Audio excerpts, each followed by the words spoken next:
Welcome to Sakhi Soul Stories, where women's voices rise with truth, strength, and light.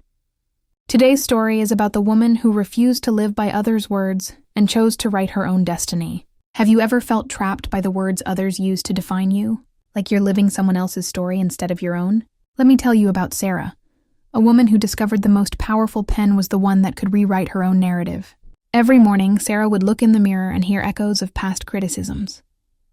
"You're not qualified enough," whispered her former boss's voice. "You're too sensitive," her ex-partner's words lingered. The chorus of doubt had become her daily soundtrack, playing on repeat in her mind. Then one day, while clearing out her desk drawer, she found an empty journal. It was nothing special, just a simple notebook with blank pages. But something inside her stirred. What if, she thought, instead of letting others write her story, she began writing her own? It started small. Each morning, before the world could tell her who she was, she wrote 3 simple words. "I am enough." Some days the words felt hollow, like lies she was telling herself. But she kept writing, adding more affirmations day by day. "I am strong. I am capable.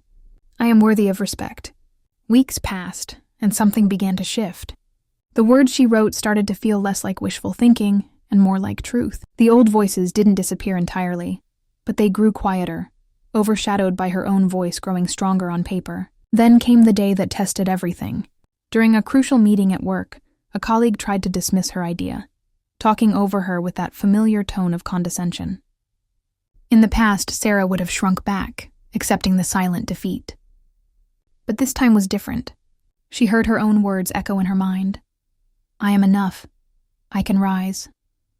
With steady confidence, she stood her ground, articulated her points clearly, and defended her proposal with grace and authority. The room fell silent, then filled with nods of approval. Even her critic had to acknowledge the merit of her idea. That evening, Sarah wrote in her journal with tears of joy, "Today I became the woman I've been writing about."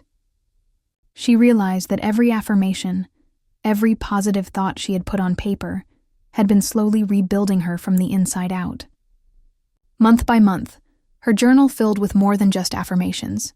It became a record of her transformation. Every small victory, every moment of courage, every time she chose to believe in herself instead of doubt, was documented in those pages. You see, there's magic in putting words to paper. When we write our own story, we claim the power to change it.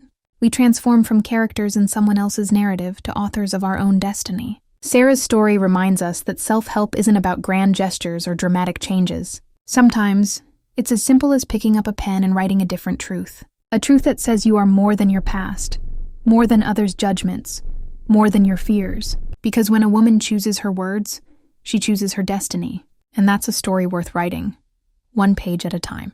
Remember, your blank page is waiting. What story will you write today? This is Sakhi Soul Stories, where every woman's voice is a destiny unfolding.